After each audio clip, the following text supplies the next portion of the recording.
I mean, imagine sort of someone telling you from start off, you know nothing about NFTs. You're like, oh yeah, but listen to this project and explain art gobblers and the kind of reaction you're going to get. It's just like, it's going to be, it'd just be hilarious. Okay, so it's in your belly now. And then if you spend enough goo, you can get a supreme gobbler who emits 2x the amount of goo as the original gobbler. It's sick. Like, yeah, no wonder we have a problem with normies.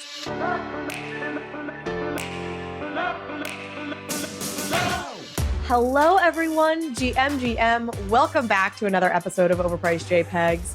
I'm Carly Riley. It is your weekly recap episode where we run through all the hottest news in NFTs and the metaverse from the week. And joining me today to do this rundown, I have Jimmy and Calcio, the co-hosts of the Right Click Save podcast. If you have not checked it out, you must do so. We've probably seen it on Twitter at some point. Jimmy, who is here with us today, animates every episode. So guests come on as, you know, their NFT avatar. They themselves are represented as avatars. It's an incredible feat. You guys do an incredible job. Thank you so much for joining me. Pleasure. Excited to be here. I came on Right Click Save, I don't know, month and a half ago at this point. Yeah. So happy to be returning the favor here. And we're going to talk about, you know, high level market recap stuff. Jimmy, you're at NFT London. We're going to get the latest from NFT London. Gabe, Leydon was hacked. I think we need to quickly run through that. Instagram has launched phase 2 of their NFT integrations. I want to talk about how big of a deal this is. Is it worth all the hype? Is it not? Is it good? Is it bad? Where do we land? Art Gobblers is, of course, the big story this week. It feels like Twitter has just been dominated by the art gobbler influencer, I should say. Scandals. We'll talk about it almost begrudgingly, but we'll talk about it. Elon Musk has officially taken over Twitter. On and on. So many good things to talk about.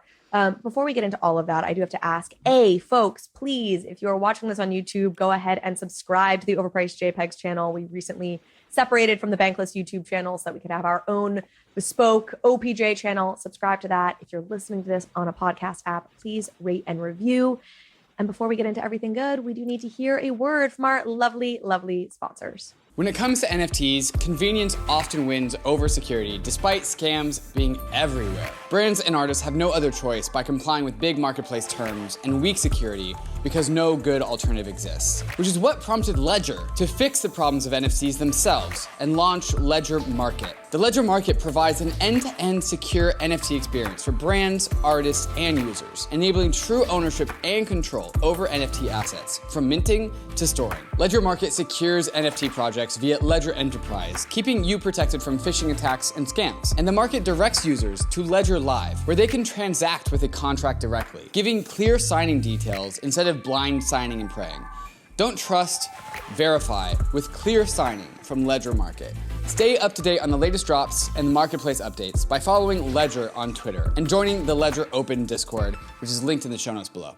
BUENO is the NFT toolkit you need to launch your digital collectible on the blockchain without coding. Every step of the NFT creation process, from generation to mint, all taken care of by the BUENO NFT toolkit. With BUENO, you can load up your art layers, reorder the layers, tinker with rarity, everything you need to make your NFT project a reality. BUENO even allows you to mint your tokens on the blockchain with zero code and offers advanced minting logic like linking allow lists, airdropping tokens, and on-chain royalty configuration. As a part of their launchpad, you'll get access to forums to run surveys, email collection, and build your pre-sale list to make sure you are hooked into your own community. BUENO is full of powerful tools you need to build the most expressive NFT project possible. So go to bueno.art and start building your own collections today. All right, let's start high level here. Jimmy, Calcio, how are you guys feeling about the markets today, this week? And Jimmy, I don't know if you can get a vibe almost if NFT London gives us like a sense of sentiment this week, but we'd love to hear your thoughts. I mean, I wasn't too worried about the bear market, and then I came to NFT London and NFT NYC at 9 o'clock. There was like a 4-hour queue to get in. NFT London, I just walked straight in. There was no one there. It was a ghost town. It did get busier about 11 o'clock. Maybe us Brits are just a little bit lazy. But at 9 a.m., I was worried. I was worried about the space because there was no one there. And there didn't even seem to be any massive key exhibitors there as well. We got some big ones like Atomic Hub and Immutable X, but not many big prominent NFT projects there, which was a bit of a shame. I wonder to what extent it's a a negative commentary on the space, and to what extent it's like, I think of conference season as, in some ways, maybe January, maybe February through like June. It's so nuts for those 6 months. And then you have, starting in November again, like Art Basel's now coming up, which I feel like is the big one. Everybody I hear is talking about Art Basel. And then, I think maybe to a lesser extent, you've got this Ledger conference in Paris, which I'm going to. Puerto Rico blockchain is happening in December. And it's almost like October, November were like the 2 months that for some reason as a community, we collectively just went like, we can't, you know what I mean? Like we got the holidays coming up. I'm traveling for that. Like I just need to take a breather, because like and the weather. The British weather is not good this time of year. It's just been raining the entire time. That's probably put a lot of people off. They're like, I could go to, Art Basel in Miami, or I could go to NFT London and in the rain. Yeah. I think the decision was made for them. That's fair. Calcio, where are you geographically? So we're both in the UK. Near London is the easiest way of summing it up. It works for most people. But I am not going because I'm obviously off to Austria. But I think the reality for a lot of people, and we literally did the exact same thing, we kind of faded NFT London originally and just honed in on Miami because we know for a fact there's going to be more people there. We know the audience is going to be better. We know that generally speaking, Web3 lives in America, right? So from a brand's point of view and from our point of view with the podcast, it makes absolute sense for us to focus on that event, even though it's a 7-8 hour flight. Now, we did obviously Jimmy did go to NFT London, but I think the reality is that the NFT market here just isn't the same. It's just not as big, regardless of season. Even if they'd put this in June, they'd put this in May, whatever, I just don't think it would have thrived the same way as a US event would. Interesting. Well, now it almost makes me want to go to show some support. / I really love London and want to get back there. I haven't been since I was like 13. Worth maybe noting, we had the Fed market meeting here in the US, Jerome Powell. No crazy news. I mean, it was the 75-point, rate hike that everyone expected. I think bigger news was that he did signal like, don't expect, we will have no news on like rate hike pauses anytime soon, which people took as sort of a bearish indicator, and markets definitely took a hit after that. Big tech had some shitty earnings. So, that obviously affects the kind of macro overall. It seeps into NFTs, it seeps into equities. I think a lot of people just, even though we've been in a bear market, I feel like a lot of people think we probably haven't either bottomed or there's going to be pain over the next 12 to 18 months. I feel like I don't know anybody who isn't essentially of that mind that sometime next year, things might get even worse. Is that where y'all are at? Yeah, I think everyone's feeling the pinch, from institutions to individuals, the cost of living crisis, the energy hikes, the war in Ukraine. There's so many factors playing at the moment, and I think nothing's changed in the last month or 2 months or 3 months. So it's going to be a bit of a bounce along the bottom. Hopefully this is the bottom, but if it is, we're going to be bouncing around it for a while. I think the scary thing is that there's so many things looming that feel like they could take things sending for a turn for the worse, right? If Russia-Ukraine has some sort of terrifying escalation, if China invades Taiwan, like there's just all these sort of macro global events that leave us like we're on the precipice, or make it feel like we're on the precipice of greater catastrophe at any given point. And that's definitely putting a damper on things. Speaking of global communities, London, global markets, I don't know. I want to just kick off by shouting out something of my own. I, earlier this year in February, shot a documentary in Puerto Rico. I've mentioned it on this podcast before. If you've listened to this podcast religiously, you've heard me talk about this. We even released some like longer form interviews I did with folks while I was out there. That documentary is out now, and I really, really encourage people to go check it out. It's on the Overpriced JPEGZ YouTube channel. We'll, of course, link to it. For every view that the documentary is getting in the first 7 days that it's released, $1 is being donated to hurricane relief funds on the island of Puerto Rico. They were hit by Hurricane Maria back in 2017, which was devastating. It actually is deeply connected to the story of like crypto and blockchain in Puerto Rico, because you have a lot of people on the island who actually became fans of blockchain technology in the wake of Hurricane Maria, realizing how corrupt the government was, what a lack of transparency there was in the government. And it took years for them to really come back to any sort of sense of normalcy after Hurricane Maria. And then about a month and a half ago, they were hit with Hurricane Fiona, which not quite as devastating as Maria was, but has left a lot of people in a really bad way. And again, it just takes a long time for folks to kind of get back to some semblance of normalcy. So long rant there, but please, folks, please go check it out. If you give it a view, I mean, it is the easiest money you will ever donate. You don't even have to donate the damn money. You just got to watch the doc or watch part of the doc. Let's be honest. The view counts, long before the 30 minutes are through, and we'll get some money there. I should say, I'll be donating a good chunk of money, and then MetaMask, who was our sponsor and partner on it, is matching every dollar. So that gets us to $10,000 total. If we get to 10,000 views, please help us get there. La la la. How was that for you though as a process when you went out there? Because obviously they are very much envisioned on the blockchain technology, and you've obviously experienced the heights of it, like NFT NYC, where you've got loads of money being thrown around. How was that for a process for you? Yeah, I love having podcasters on my podcast because this is what happens. Like I do this too when I go on other people's podcasts. I'm like, well, wait, let me ask you a question. So it was amazing. The impetus for me doing this was like, there's all this media coverage actually around Puerto Rico and crypto because they have this tax incentive called Act 60, where if you move to the island, you take up residency on the island, you pay zero in capital gains taxes. So naturally, you have a lot of crypto traders who have big capital gains burdens for whom that's really appealing. And you have people like Logan Paul, who's like pretty easy to demonize, move to the island, not pay taxes. And so the story of crypto in Puerto Rico just gets very wrapped up in this kind of like white bro tax-free libertarian thing. And that's all the coverage portrays. And it all is a little bit cynical and a little bit negative. And what's amazing and what got me really interested in Puerto Rico was starting to talk to folks from the island who are local Puerto Rican natives who are really into blockchain and are like, there's a thriving blockchain community of Puerto Ricans that are here. And it makes a lot of sense because you have an incredibly artistic culture and community. A lot of artists in Puerto Rico, the whole city is, San Juan, their main city is covered in street art and murals. You have incredible musicians who come out of Puerto Rico. You have some really strong technical institutes. So you have a lot of engineering talent that comes out of Puerto Rico. And then you have this political context in which there's a tremendous amount of corruption. And so people are very distrustful of institutions and dying for more transparency from their institutions. And all of that leads you so directly and easily to the blockchain.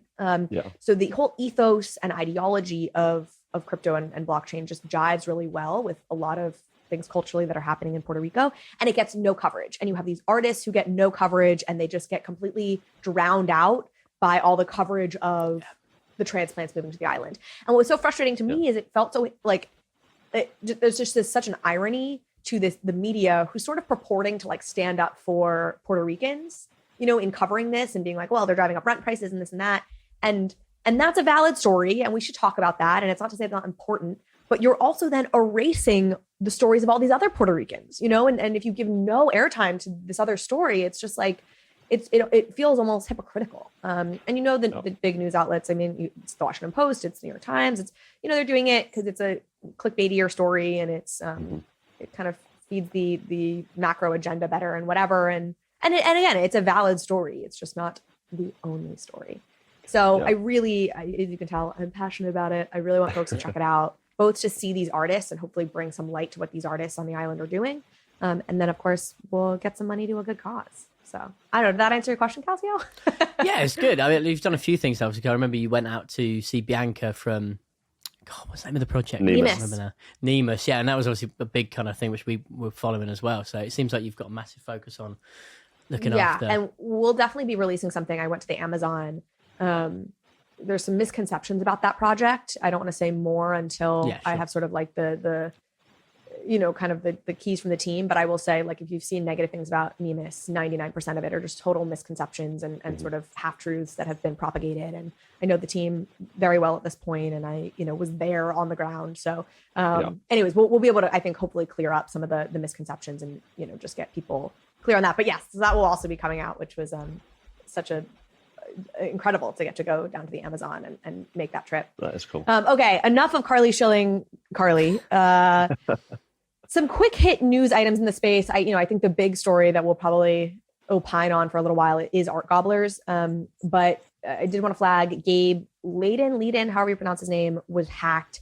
Gabe, people might know, is the creator of Digidaigaku. He was in the games industry for many, many years. I think he had over a decade of experience in, traditional gaming, and has since gotten into NFTs via Digidaigaku, pretty popular project. And his Twitter account was hacked yesterday with the hacker putting out a link for like a fake villain mint. And I mean, I saw thousands of likes on it. I don't know exactly what the fallout is in terms of how many people got their wallets wiped, but I mean, just be so safe out there, folks. You know, if anybody, I think that the keys to take away are like, if there's a sense of urgency from one of these big project founders, it's that sense of urgency they get you with, because it lowers your kind of brain functioning. You have that feeling of FOMO takes over. Yeah, the hormones start kicking in and you're like, I just want to get in, and you lose your sense of reasoning. So always, always, always, it's such a red flag if there's some sort of urgency that somebody is pushing on you on Twitter. Did you guys see Gabe's tweets yesterday? Did you follow this? I didn't personally, but it's just it's the main problem with the space, isn't it? At the moment, the scams, it's the biggest risk to the whole industry. It's why the industry's got such a negative reputation, of people losing a lot of money, among other things. I just find it really sad to see when these things happen. I was going to say, I think I heard on a Ryan Carson space today, this is a SIM swapping attack is what this is called. And basically this is like scammers contact like the mobile phone carriers and trick them into activating a SIM card that the fraudsters have. So they basically become your phone. So the big takeaway here is that like, it is no longer enough to have two-factor authentication, where the two-factor authentication is a text to your phone. Because if that's what you have set up, it's just like a text to your phone as your 2FA, and the fraudsters get this SIM card, or get their SIM card activated as your phone, they will get the text instead of you, and they can then get into your account. So Google Authenticator is a good route. Physical, like 2FA devices, which I've used in the past because I was on a presidential campaign and we had to use them. And I have to say, they're such a pain in the ass. At what point can we hold the cell phone carriers responsible for this kind of thing? Because like it is an attack vector that's been used, and for a long time, I've been listening to crypto podcasts since 2017, and we've been talking about this being an issue, and yet it's still happening. I don't know. We'll get a lawyer on, someone smarter than I, to answer that. I don't know what they're doing. Are they answering the security questions? And it's like, what road were you born on? And they've they've figured that out, and therefore they can give the correct answer to the phone carrier. Like, I don't know what precautions the phone carrier is taking and what they've done to be able to bypass it. They could call the number and speak to the person maybe and say, hey, are you wanting to change this over? Might be one little step that'll help. I think that's the problem. The other reality, I remember this happened loads. Like, even when the market was hype and everyone was excited, this was a classic. They'd go on, they'd get the iCloud information via doing exactly this, and then they'd just be able to find your MetaMask stuff. They'd rinse your wallet. Done. The bottom line is, I think it comes down to exactly what you mentioned earlier. Just be a bit more sensible. Like, it's going to happen. People are going to take everything they possibly can. We've seen it in a different format, art gobblers, where people are just, money is money, right? People want to make as much as they can most of the time. Just the way it goes. Same premise applies for if they can rinse your wallet, it's going to happen. Yeah. I always use Google Authenticator. I did learn the downsides to that, which is my phone got run over by a car multiple times. Actually, I was running across the street and my phone was in my pocket and it fell out, and I didn't realize till I crossed, and then two cars went and ran over it, and it was dead. Like that boy was a goner. And my Google Authenticator was on it. And then it's kind of a pain in the neck to have to redo your Google Authenticator for everything. And you can't import it to your new phone because your old phone's dead. So, but obviously well worth it to avoid this kind of thing. So, okay. I also, a quicker hit of news before we get into some of the bigger stories like the Instagram NFTs and art gobblers. Magdalena Kala. Are y'all familiar with mags.eth on Twitter by any chance? Yes. I say this with love in my voice because I absolutely love Mags. Worth just taking a quick minute to give Mags a story. She's going to come on the podcast at some point, so at the risk of being redundant, this is a woman who grew up in Poland. So, Calcio, I know you're doing a little Eastern European trip this week, which we're not going to talk about because it terrifies me that you're doing that. It's only Ukraine. It's all good. Yeah. Okay. I guess you just called it out. So, Calcio and is going to Ukraine on holiday. There's a war. Yeah, it's got to be done. You got to tick it off on the list. No, it does not. That's the most ridiculous thing I've ever heard. It's got to be done. Have you been to the Ukraine? I have not. Exactly. So it's just a little. There's little other years you can go. Well, you know, God seize the willing, moment. Ukraine will still exist, and we'll find out. God willing, it'll still exist in 5 years.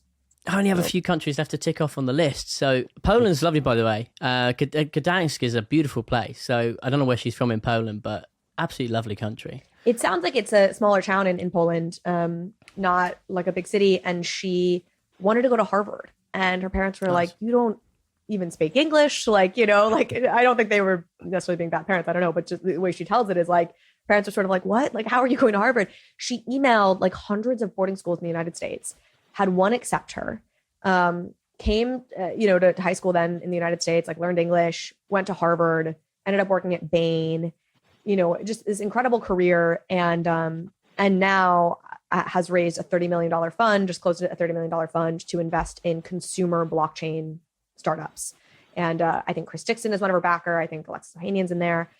Just she's got like this amazing personal story and is just so fun and so badass. And I just love to see this, and I'm so excited to see, what she invests in, and can't wait to have her on the podcast. I love these success stories. They just prove that you just got to believe in yourself and go for it and just try, and good things can happen. Totally. Yeah. She couldn't be more deserving. Also, speaking of women I love, news just broke that Hug XYZ, which is Randy Zuckerberg's startup, or company, has bought Meta Angels, which is an NFT project that we've had on the show before. Both Randy and the Meta Angels project has been on the show. Meta Angels had launched something called Angel Labs, which was trying to be sort of like a Y Combinator for very, very early stage NFT projects. Like it was like, let's get you from 0 to 60 or sort of 0 to mint. And they had an initial cohort of companies that came through it that are awesome. I've interviewed a couple of them, worked with a couple of them. And then Hug XYZ has this like incubator program for later stage companies. So it was sort of always like Angel Labs was a feeder to Hug's incubator. And now it seems like they're just turning it into kind of one, because you've had this acquisition. I love seeing exits in this space. Oh my gosh, I have to mention this too. CRYPTEX was just acquired by the former founder of the founder of Lively, which is a like lingerie bathing suit company. That's very cool. And so I love seeing these exits that are happening in the space. I think we hadn't for so long had a model of how you as a kind of project founder or project manager or project in general could ever kind of step back honorably. And so it's really nice to see some of these founders finding ways to both support their community still, but maybe take a step back if that's what they're looking to do or not. So shout out to everyone involved in this. Ali, who's on the Meta Angels team, Alex on the Meta Angels team, Maddie Lieber, who's on the CryptoChicks team. It's a lot of women too, which like gotta shout it out, badass. So love to see it. It should be okay, right? Like for founders, well, I know it's obvious, but it should be okay for founders to have an exit point. If you have a traditional business and I want to sell it, I sold one of my businesses back in December. It's a process of me going X, Y, Z, and the business is gone. It's all good. It should be the exact same with Web3. We shouldn't put those barriers up. Again, I appreciate it's a decentralized space, which should be at its core, but to be able to sell a business should be absolutely fine, right? And it's nice to see, as you said, these stories where people are selling and that they're leaving critically their holders in a position which is arguably stronger, because if they are handing over to powerful Web2 brands that have built a massive infrastructure previously, should be, at least in theory, a good position for them to be in, right? Yeah, I absolutely agree. I think I even feel, I feel for founders who do feel like they're in over their head now, or for whatever reason want to back out and haven't been able to find a buyer because, you can shutter a business. Businesses fail all the time. It's much more complicated when you have a group of holders on the internet who have given you money. It's different than when you've had a group of investors who I think are a little bit more accustomed to understanding that they're going to make investments that aren't going to hit. They're going to lose money on them. And it's different when it's retailers. And so it's something we haven't fully solved in this space, but I think Meta Angels, CryptoChicks, these are projects that are sort of leading the charge in what this can look like. And just so excited and proud of those teams. Okay. Instagram, big announcement. Getting some love on Twitter. I've been surprised by how positive the reception to this has been. I don't know what you guys have been seeing. I'll get your thoughts. But Instagram has announced they are unveiling, or they're starting phase 2 basically of their NFT integration plan. And this is to allow for minting and selling directly on Instagram. I can give some more details here. I actually did an interview with Instagram that is out today. We're recording this on Thursday, November 3rd. So whenever you're listening to this, you can go back and check out the interview with Instagram, the team there. What do you guys think of this? Has this been affected, do you think, at all by the whole Reddit viral moment that we had with Reddit NFTs that became hugely popular? It was a massive talking point in the space. Has this news maybe been brought forward a little bit by the Instagram team? And they're like, yeah, hang on, let's ride on this a little bit because the big Web2 platforms are starting to get some traction when talking about NFTs. I don't think so. I'm trying to remember. Instagram contacted me about this a decent bit ago. So it's, I don't know. Maybe they bumped up the announcement by a little bit, but this has been in the works for a long time. A company as big as Meta or Instagram has to be planning for a while. So they may have bumped the news up a little bit because of the Reddit fodder, but it's definitely been in the works for a while now. Are you guys happy about it, or do you have reservations because it's Meta? What do you think, Calcio or Jimmy? To me, it's actually one of the things we've talked about quite a lot, which is actually the mass adoption that everyone wants is not necessarily positive long term for the original group. I don't know how you'd classify that, right? But the original investors in Web3, because the bottom line is, we talked about it actually when you came on our podcast, but just because there's a huge amount, an inundation of support and interest in the premise of Web3 doesn't mean anything to do with what our original assets are valued at, right? So from that point of view, I'm not sure. I don't think it's a problem that it's Meta. I think the bottom line is, whatever you think about Mark Zuckerberg, whether you think he's good, he's bad, he's left or right, the bottom line is he's consistently built platforms that succeed. Whether or not they're your cup of tea, whether or not his style exactly suits you, the bottom line is he has been incredibly successful. I think we've talked a lot about, and I don't just mean the three of us, but in general, there's a lot of sentiment in the space that we're going to get this kind of midsection where people don't really even know they're interacting with the blockchain, which again, I would imagine that he's going to push towards. So realistically, it can't be a negative if you're solely looking at the technological advances, i.e. are more people interested in the culture that we work within? Are more people interested in blockchain technology and how crypto works? Then 100% this is positive. And I think that's why you've seen that positive reaction. And it's nice to see, regardless of whether it's Zuckerberg, whether it's Meta, whatever, a company as big as they are still have huge interest in blockchain whilst we're in such a bad market position. It's like user experience as well. I think we've been waiting for a long time, as Calcia said there, for that seamless integration of NFTs. And when the big platforms come out, they're going to make a decent user experience around it. And maybe this is a good thing that we need for the space for some existing Web3 projects to actually up their game in terms of the user experience and the seamless integration of NFTs into their platforms. Notable things to me, bouncing off what you guys are saying. A, they're using the term digital collectibles. They're using as few Web3 native terms as possible. Yeah, I think that's a great decision. I think it's almost become a marker of which projects and companies are serious about their NFT projects and which companies aren't. I think it's notable that Reddit and Instagram both, and Starbucks are all three avoiding the term NFTs, avoiding the terms Web3. And then you have, I think, especially on the entertainment side, like your Warner Brothers out there still very much kind of using terms like Web3 and NFTs, which feels like a less serious way to go about this, which is funny, of course, being somebody who's in like deeply the NFT with that term space. But I love that they're using different language. They are waiving all transaction fees. They're waiving all their fees, Instagram's fees, until 2024, which I think is striking and maybe worth unpacking a little bit. Apple will still be taking their 30% cut. Apple, we talked about this last week on the pod. Apple has come out and made it very clear that they, I guess on the positive side, they're allowing NFTs to be sold in apps now. They were sort of hesitant around blockchain, anything blockchain related in apps for a while. They're now saying, yes, you can do it, but we will take a 30% cut. So Instagram is waiving those fees. And these are Polygon NFTs. So this is not like, you need a Polygon wallet for this, which on the one hand, I think will make it much more challenging. It'll be harder for normies, to be involved in this. On the other hand, it clearly is a nod towards not being a closed ecosystem, which I think is a fear that many had about Meta. And the fact that they're not trying to make this a walled garden is interesting. The Apple thing is interesting to me, the 30%, which is just such a crazy cut to be taking. It's like what they take off the apps. But there is a reason that Apple are pretty much one of the only tech companies that are still profitable in the big tech crunch down that we've had in the market.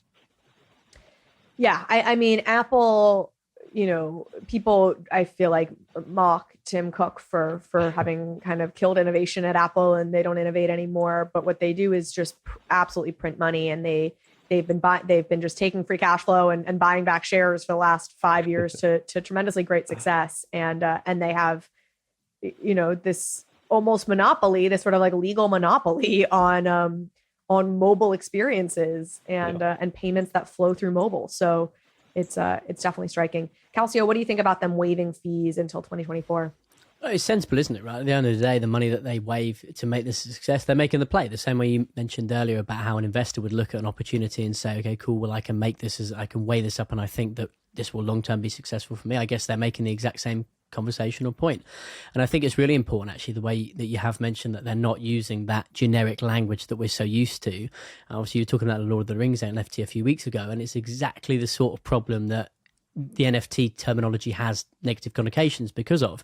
It's an NFT. It's this shitty thing that we're basically using to rinse you for money, right? Whereas opposed to digital collectible, it's a lot more familiar. It sounds a lot more, okay, cool, I've played X, Y, and Z game on my phone before and I've enjoyed it. It's a lot more colloquial. It sounds nicer and cleaner. And I think that waiving fees till 2024 just really lulls people in softly. They're doing digital collectibles free with no fees for a year and a bit. And then by that point, much akin to Origin, if you look at Facebook's massive thing back in there, it was Farmville, and they've rinsed microtransactions, made a huge amount of money off people being enticed by these games that started off free, and then if you want a little bit more, you can pay. And that's exactly the same model that it looks like they're going to follow here, which again, it works. And if it critically grows the space and it puts people who are happy to talk about Web3 in a Web3 setting, then we should be happy about that, I think. Yeah, I will say I am cautiously optimistic about this. Yep. I totally agree. They will, look, it's a business. They are going to try and make money on this. Ultimately, they're doing this because I think it will be good for them long term, which means making them more money long term. I can't begrudge them that. I can begrudge Meta and Facebook all kinds of things, as many of us do. But them needing to make money is not one of them.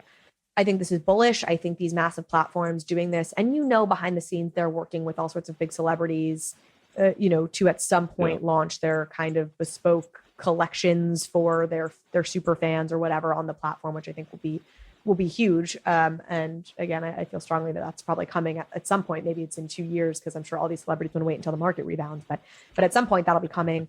So I think this is a big deal. I also think we have a tendency in this space to like overblow what this can mean in the short term.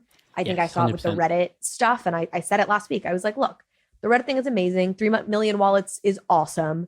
But let's not think that means there's suddenly an influx of people coming in to buy your doodle, because that is not what this means. And, I think NFT Stats tweeted this the other day, that there's like been very limited volume on Reddit avatars on OpenSea, right? These 3 million wallets were, created, were encouraged by Reddit. It's not necessarily people who are like super into the NFT ecosystem now. Same thing here with this Instagram piece. I think, there'll be a whole bunch of people who will maybe see kind of these digital collectibles now and think it's kind of interesting and not really realize that what it is NFTs, and that's a win. But this is not about to cause some sort of like influx of people to OpenSea buying your bags, right? So 3 million there's immediate that caveat. degens.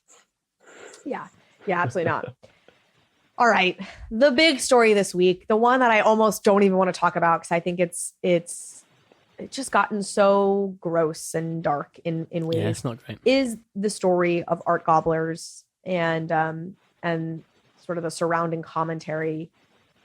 I'm thinking we start by just maybe I'll outline here what art gobblers is, and we can talk about it as a project away from the hype or not hype. Because the concept is actually quite cool. And frankly, the fact that it hit a 15 ETH floor speaks to the fact that the concept is actually quite cool.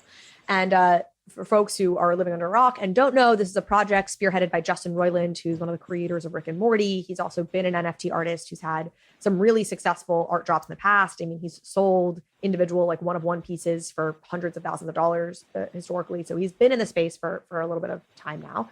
And Paradigm was the partner on it as well. And the premise is you have these NFTs, 2,000 of them. They're art gobblers, and they are part NFT and part like art gallery themselves. And these art gobblers emit something called goo, which is an ERC20 token. And these art gobblers can also gobble up other artworks in this art ecosystem that they're developing. So the goo can be used to purchase other art gobblers, I believe, but also can be used to purchase paper. And if you purchase paper, you can use their drawing tools to create artworks. And those then become the artworks that the gobblers gobble up. And if a gobbler gobbles it up, it lives in the art gallery that lives in the belly of every art gobbler. And then if you buy an art gobbler, you're buying all of the pieces of artworks that gobbler has bought as well. So it is really interesting. I mean, it's a way to become like an art curator, a museum curator, a gallery curator by having this gobbler gobbling up artworks you think are cool. And if you're a really good curator, suddenly you have this whole art gallery that's worth a lot more in theory, right, than the gallery itself is. The gobblers have incentives to buy up the artworks that are created, which gives people the incentive to go create art, to be bought up by the gobblers. Like, it's an interesting freaking concept. We gotta hand it to the team on that. What do you guys think? If you're onboarding someone into Web3, is this the kind of project you would use to like onboard someone? I mean, imagine sort of someone telling you from startup, you know nothing about NFTs. You're like, oh yeah, but listen to this project and explain art gobblers and the kind of reaction you're gonna get. It's just like it's gonna be it'd just be hilarious. But I love it. It's in your belly now, and then if you spend enough goo, you can get a supreme gobbler who emits 2x the amount of goo as the original gobbler. It's sick. Like no wonder we have a problem with normies. Describing this on their cell phone, you're following them around the supermarket, just like, what is this guy talking about? Like, this is absolute insanity. But it's fun, right? That's why it's fun, because forget about the tokenomics and whatever else, and are people buying into it because ultimately then they're going to make money if they get it right, blah, blah, blah. The actual concept is fun. It's something fresh. We moan all the time about people doing the same stuff over and over again.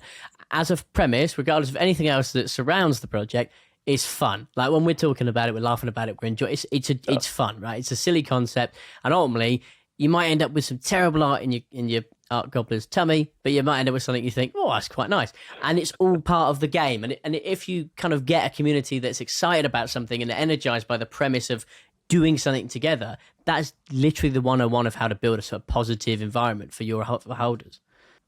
It also does have this utility component, right? The most overused word in NFTs, which is like, you know, if you have the goo, you can draw, and there's that kind of fun. I mean, something that I think has always that has stood out to me about the Reddit piece is that I've had multiple people tell me I had so much fun creating my Reddit avatar, and that's been part of their success. Has been people independent of NFTs, independent of any of that stuff, like actually just wanted to build their Reddit avatars, and that's what we need. It's just people having fun with things that happen to be connected to this technology. So I think that's the piece that's most exciting. It's like, cool, people can now have fun using this drawing tool to create these artworks.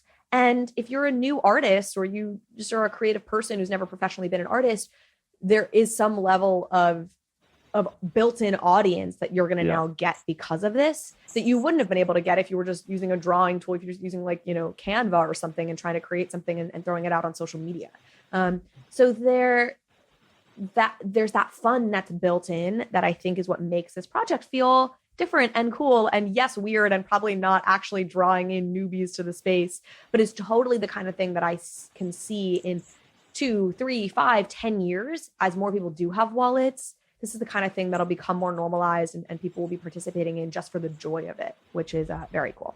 Now, there's been, before we get into the influencer scandals, there was also just some criticism because of the tokenomic structure here, which is the amount of goo you get is based on your gobbler plus the amount of goo you already have. So if you get in early, you'll inherently start producing more goo because you'll get goo from day one, and the more goo you have, the more goo you produce.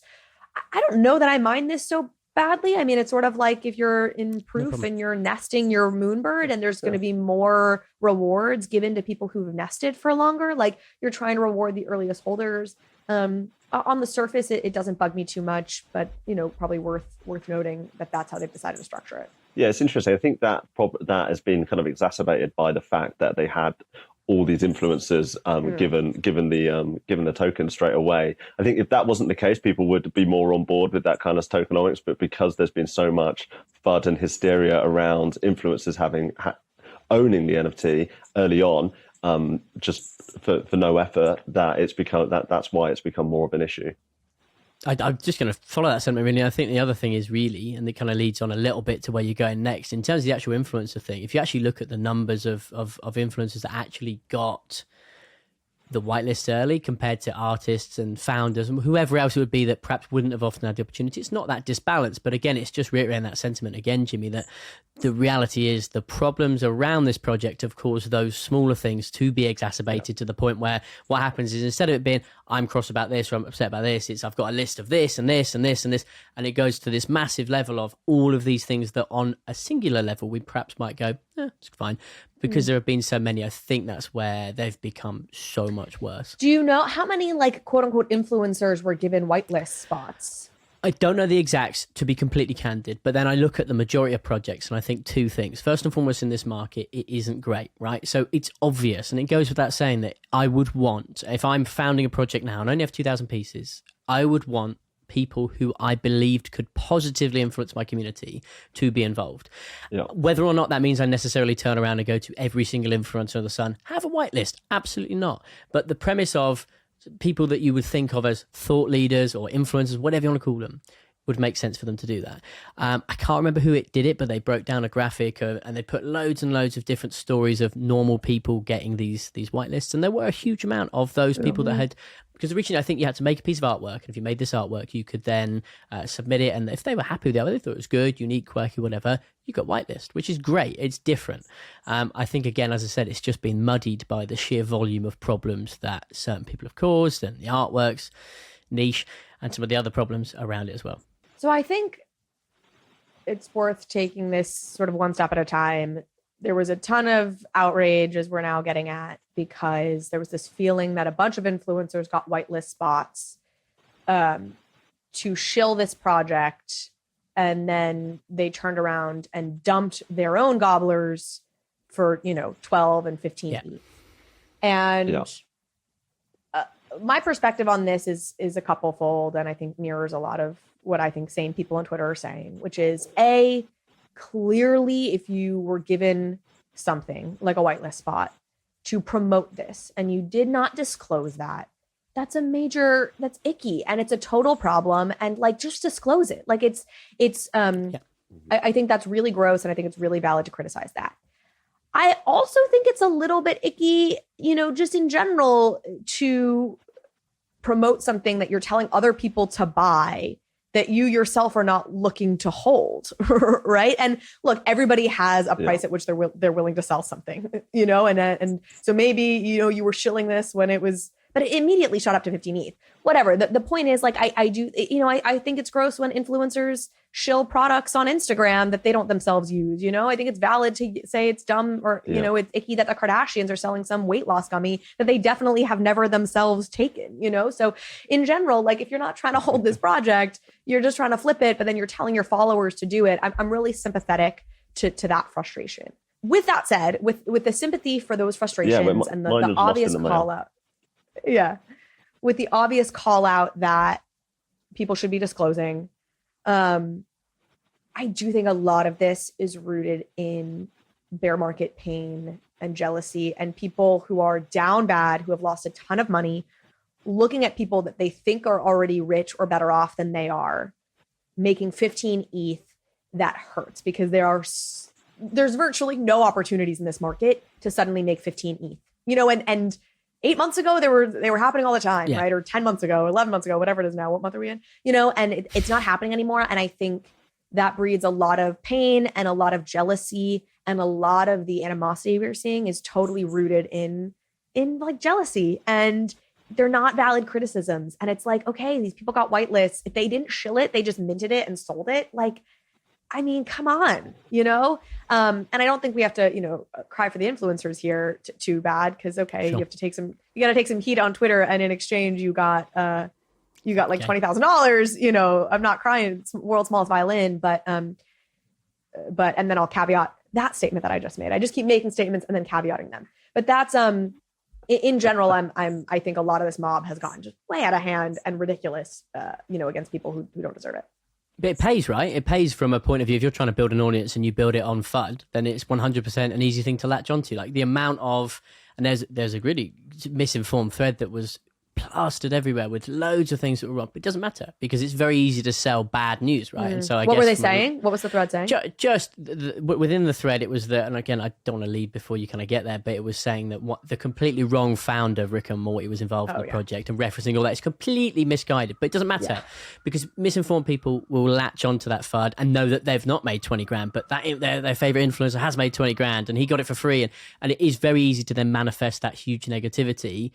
Whereas before, right, it was that, as you said, everyone was making money, or in theory was making money, or they were, at least if you'd missed this, you'd go, it's okay, tomorrow there'll be something else I can jump onto. Honestly, it made me weirdly, as much as this is all, a lot of the negative, bad stuff is a product of it being a bear market and people being hurting. It also reminded me why it's like almost nicer to be in a bear market. I was like, it was exhausting when this shit was happening every week. Like every week, somebody's making 20 to 50 ETH on some flip that you feel like you missed out on. I was like, that was kind of horrible, you know? Like, and I know, you know, I was making more money then too. So, you know, all in all, like, you know, the bulls are fun, but it also just came with a lot of just a blow your hair back level of just like everybody seems to be making all this money, and it definitely isn't good for mental health. Okay, then the big caveat to everything I just said is this whole thing has taken a turn, and there's a level of vitriol that I think is horrendous. And I will absolutely defend Andrew Wang to the ends of this earth. And I'm seeing a lot of people, there's a lot of people have come out to defend Andrew Wang and said, he's such a good guy. He's like one of the best, most kind-hearted, genuine people in the space. Let's not go after him. And it feels like the rebukes to that are always, oh, well, sure, he's nice to you, but what? No. Yeah. Andrew Wang is not a pedophile, and calling somebody like treating somebody like they're a pedophile is horrendous. Like that is so cruel online. If you're a sensitive person, which Andrew Wang has said he is, like, no, he's not just a nice guy. He's not the things you're accusing him of. And you can have found a piece of performance art in totally poor taste. And Lord knows he feels totally embarrassed about it now and whatever, that is, and I can't imagine the death threats that are getting curled around because pedophilia, again, is a whole nother thing. And I don't even know if it's worth getting into. I mean, I guess we're in it now. So we'll just mention, like, part of this is because you've had Justin Roiland, the creator of Rick and Morty, tied up in like pedophilia stuff, scandals in the past, because Dan Harmon, who was one of who co-created Rick and Morty with Justin Roiland, had a really disgusting sketch back from 2009 that's joking about horrendous things and like pedophilia essentially. But again, of course, Andrew Wang doesn't know any of that going into this, and is to him, is in his mind, kind of creating this character of a artist, a kid artist, within a world in which there were many kind of fictionalized characters, or at least a few fictionalized characters as part of this art Gobblers world. And so it's not just like defend Andrew Wang because he was nice to you one time. It's defend Andrew Wang because these accusations are completely ridiculous and therefore like so hurtful and mean. That's my commentary there. I was going to say, this is the problem with Twitter and what I always refer to as trial by viral. Most people were something to say, like we get a disbalance of negativity on social media because there's much more reason to say something negative than positive. And often I find actual opinion is completely skewed. What the real opinion is of the actual demographic is skewed because the people who are negative just shout louder. And I think most rational people can see that this is just ridiculous and completely abhorrent behavior. And we just need a change in it, really. And I don't really know what the solution is. Obviously, that's the problem with social media at the moment. But we need some kind of protection for people from this trial by viral because it can destroy lives. I guess for me, the obvious rebuttal as well is that and again, this is the same in any industry, any market, it very much depends on who does the thing, right?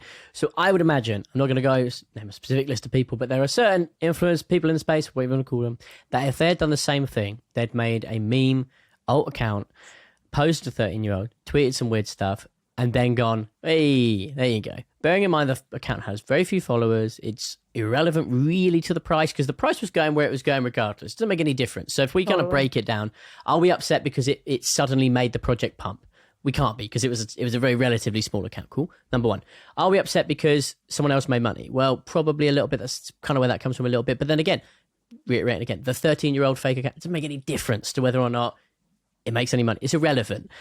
And then finally, does it anything malicious in that, really? If we kind of actually break down the premise of it, is there anything in that which is malicious, nasty, or hurtful? Did he say some pretty weird thing? Sure. But it's a character, it's a caricature. We literally spend our entire lives absorbed in characters, and we crave this storytelling NFT persona. We've been desperate for this. Everyone all over the timeline wants this storytelling NFT.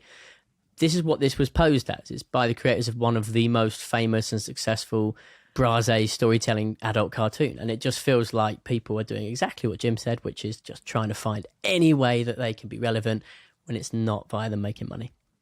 Yeah, and I think it's absolutely engagement farming so that they can whatever, I don't know, get some dopamine hits for the day, but it's also jealousy that they're not making money, and this feels like a valid way to get to scream and let out the anger and rage and jealousy. And because it's not just screaming like, I'm mad that you made money, which would be the much more honest answer. It's This is a way to really dig and make you hurt. And so, it's just the call for civility. It also just blows my mind, maybe we'll talk about Elon and Twitter a little bit here as well, because it feels obviously relevant to our space in a number of ways. You had, this upsurge in tweets using the N-word after Elon took over, because people are testing, what does this mean with free speech? I think I said this on maybe somebody else's podcast as a side note, like the N-word is not going to be allowed on Twitter. I know people are worried about that. I fully believe the content moderation standards that are going to be put in place, even under Elon Musk, are going to ban literal racial slurs. And I will be shocked, and I myself will leave Twitter if that is not the case. They absolutely will put that ban in place. But with that said, you saw this uptick in people using the N-word, but it was 300 accounts. It was like 50,000 tweets, but it was 300 accounts doing it, right? And that's the thing that I try and wrap my head around. Is like, what is the scope of this? Because it is so beyond me. I literally cannot fathom who are the people who are like DMing folks saying they should kill themselves. Like, these are just human beings walking the earth. Like, I don't know anybody who I could ever fathom. Like, literally, I don't know anybody who I think does this in their free time. But clearly there are people doing it, and it's at kind of a mass scale. But I wonder, like, is it just like 300 accounts that have like 10 accounts each, because they're just like these crazy, unhappy motherfuckers that, act like they're like 50 people online? Because it can feel like so much, and like so many people are so negative. But I just don't know that many crazy people. Like, there can't be that many people that are that unhinged, just like saying mean shit on the internet. It just makes no sense to me. I can't wrap my head around it. Not on a very articulate, set of thoughts there, but it's just mind blowing to me.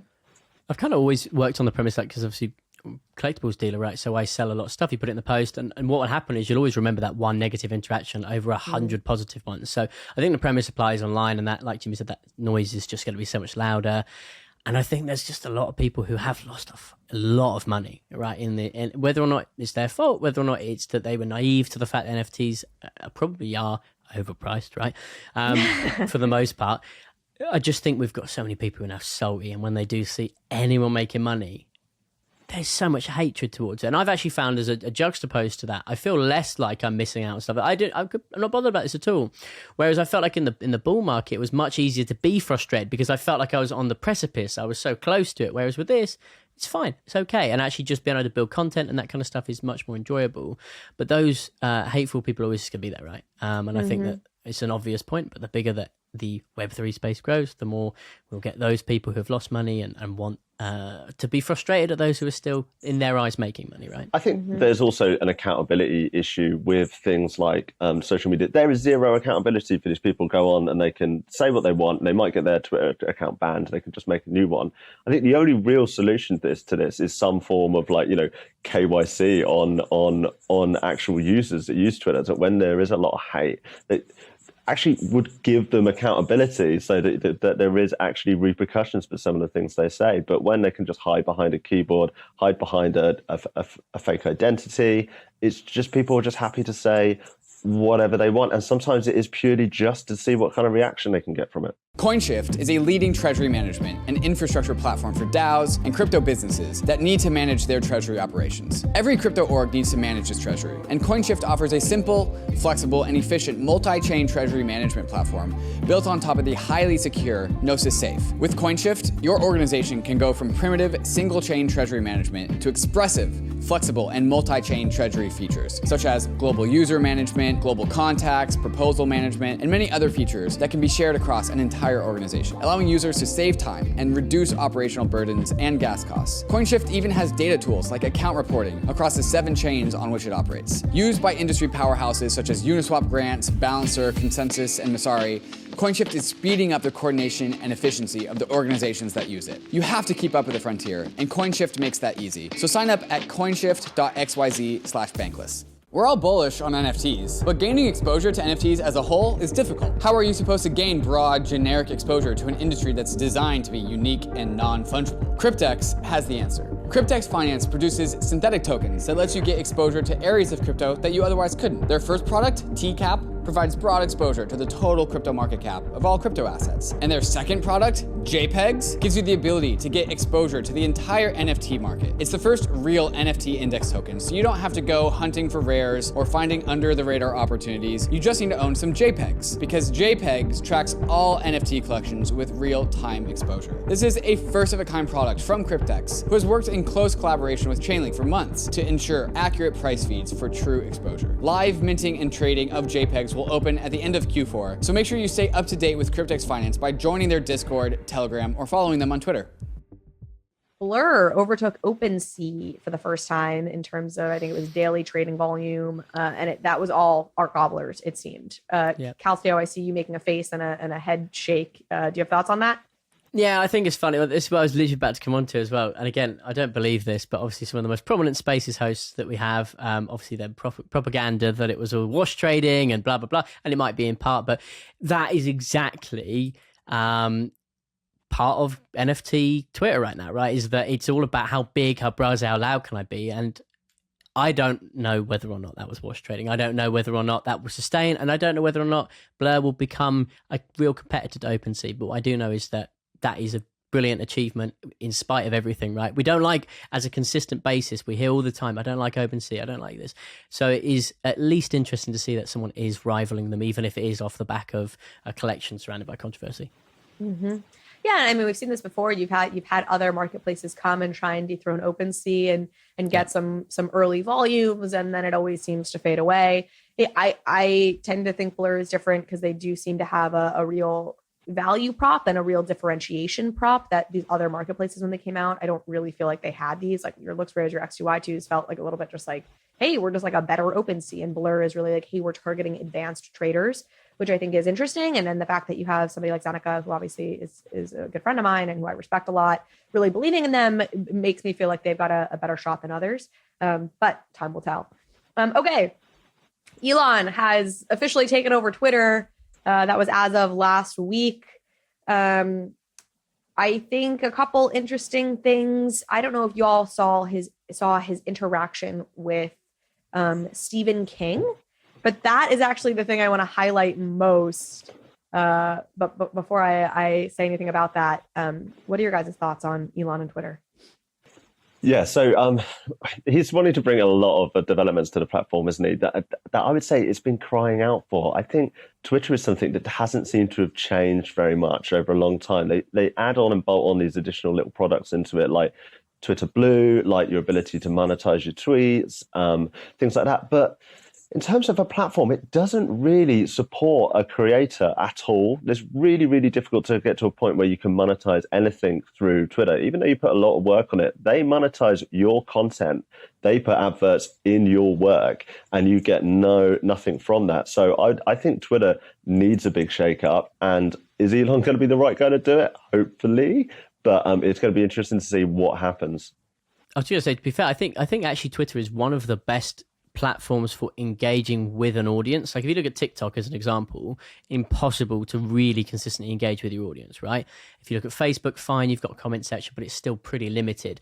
The skeleton of Twitter is really good, i.e. it's short information in text form. I can go on a Twitter space, and again, it needs some work, but it's a very easy way for me to converse with my audience, our audience, whatever you want to call it. So at its skeleton is really good, but exactly as you said, there's absolutely no way for me to turn that from being this into a monetary platform. So that's, I think, what a lot of creators are kind of stumbling on and are, finding difficult as to whether or not they carry on with it. It is why we're having these problems with like the influencers taking paid promo and things like that. That this is what's causing it, because Twitter doesn't give you a decent way to monetize your content. Yeah, and this is exactly why I wanted to highlight this exchange with Stephen King, the novelist, which, by the way, I could not find this exchange when I went back to look for it. I've seen screenshots of it, so I'm hoping I'm not being trolled, and I've seen just like only this is fake. It seems like maybe Stephen King deleted his initial tweet, or maybe I just couldn't find it because I'm some sort of loser. But the basis of it was Stephen King, basically saying, this is dumb. Like, Twitter should be paying me, like I'm going to pay $8 for a platform that is getting more from me than I'm getting from it. That's ridiculous. I'm going to get out of here. And Elon replied to Stephen King, basically being like, we need revenue for our paid creator program. That's not the exact language. Again, I wasn't able to go back and find it, but the sentiment was very much Elon implying that they, we're going to be setting up some sort of monetization structure for creators, some sort of creator fund. It sounds like he even said, creators deserve to get paid for their work. Creators are so important, whatever. Really quite interesting, I think. And it's funny. It's been funny to watch all of these people who are definitely not in Web3 or NFTs or any of this, have waking up to how annoying it is to have a centralized company, own your fan relationship, own your tweets, own your whatever. I'm like, all these people are 1 inch closer to understanding why Web3 matters, even though they probably haven't put that together yet. I think it's just one of those things that where ultimately the amusing part for me as well was that he's saying that there was a thing where you'd be able to get the verified badge, right, by paying that $8, which obviously just completely devalues it. And I I cannot remember whose tweet it was, but it was really valid, right? As in, once that verified badge is gone, that it means nothing, right? If I can pay $8 for it, then I could just have 0 followers and pay for it. But what will then happen is potentially those NFTs, and I know it's kind of a cliche thing to say, it's going to become a massive thing that we can say, I've got this NFT, but it does become one of the better ways to stand out on a platform. And so there's a chance that in the long run, celebrities continue to use their NFTs as their profile pictures with the verification format, because at least then it does show that it's them as opposed to just someone who's paid $8 for a check mark. My hope and my, I guess, assumption, because I guess it hasn't been said explicitly, is that it's not just about paying $8 to get a check mark. It's also some level of KYC, to your point, Jimmy. You're now going to verify who you are, and this is part of his plan to get rid of the spam bot problem. Mm-hmm. And if you're a real person, because you've verified that you're a real person, and then additionally paid this $8, if you're real, you'll get priority over accounts that haven't verified who they are. And I know a lot of people are mad about that. I don't have a problem with this. I think great. I actually also do like, the verification. I'm not a verified Twitter user. So even as a non-verified Twitter user, I do actually like the verified status. So I know this is really Shonda Rhimes or whoever, who I think is now leaving the platform, but you get the point. And, but that feels like an easy thing to add back in. It's a different color check mark. That's you have a second check mark. Like a gold one. And again, I haven't heard that he's planning to do that, but I don't think, it would seem rational that he might. And so I actually don't have a problem with this. I think you're seeing a lot of commentary on this anger that a billionaire is now charging people for free speech. And I'm like, these are separate things, right? Yes. There's what is smart for Twitter as a business. And, I follow Scott Galloway, and he's not a billionaire, right? And he's been talking about the fact that Twitter needs to charge users for a long time, and that's how it just makes a lot of sense for Twitter as a platform. I'm quite convinced of that. So I think that's a smart business decision for Twitter. And it's not, it's very irrespective of the fact that Elon is a billionaire who has a lot of money himself. I'm actually a fan of the move. What I'd love to see is that, going off the back of what we're talking about, all the hate and negativity on Twitter, is that people could turn off tweets from people that hadn't like KYC, that haven't verified their account, so that you don't have to see all this bot abuse or all this terrible stuff from a few bad actors. And if it was that everyone could get KYC'd and ticked on their accounts, so they know that you're a real person, you can trust in it a lot more and cut out a lot of that negativity. Mm-hmm. I do hope it doesn't cause... I don't think it would, right? But I hope it doesn't cause a bunch of people to kind of leave the platform. The reason I say I don't think it would is there's people who are going to leave it because they ideologically oppose Elon or they ideologically oppose whatever, et cetera, et cetera. But in general, right? Like if you're somebody, I have a following on Twitter, but there were many years when I didn't have a following on Twitter, and I would just go on to kind of check news or whatever. And if I was that person, I probably would stay on and I just wouldn't pay the $8 because I don't need any sort of priority in my comments. But I'm not really a commenter anyway. So I don't know, if you're somebody who doesn't have a following and it seems stupid to pay $8 a month, don't pay, because you don't need to, because you don't have a following, but you still want your comments seen. I don't know, maybe you're somebody who's inclined to leave Twitter, but in general, I don't really understand why somebody would. $8 seems like a lot.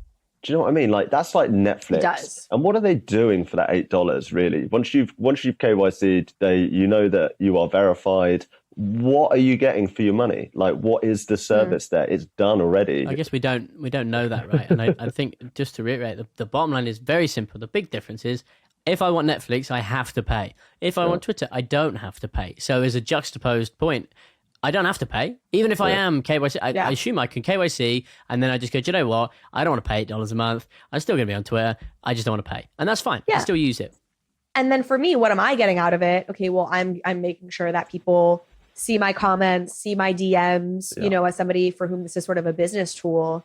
I mean, I'm writing this shit off, right? Like this is absolutely a part of my business 100%. and how I make my living. So it's worth it to me to have people know that I'm not like some...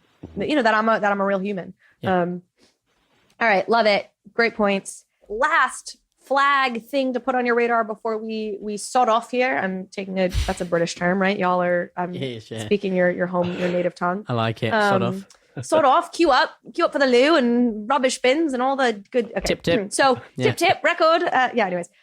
So Bloomberg, for the second time, I think, in Bloomberg history, dedicated an entire issue to one author and one subject. And it was Matt Levine writing about crypto. We will link to it below. It is so worth checking out. I absolutely love Matt Levine. I have been reading Matt Levine's column in Bloomberg literally since 2016.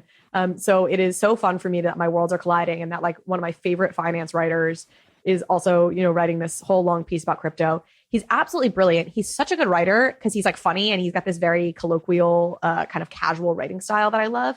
But he's also, his insight is just fantastic. He always just he just has that capacity to cut through noise, I think, in a really amazing way that so few people have. So it makes it look easy, where you're like, oh, what an obvious opinion to have, but nobody else is giving the opinion, he's just able to kind of see through things.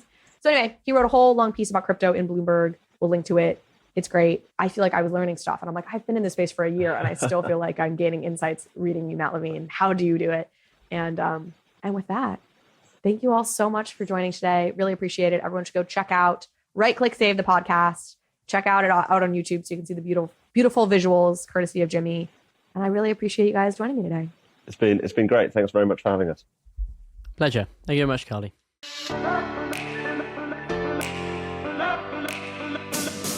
Thank you so much for watching this episode of Overpriced JPEGs. If you liked this conversation, if you liked this episode, please go ahead and hit subscribe.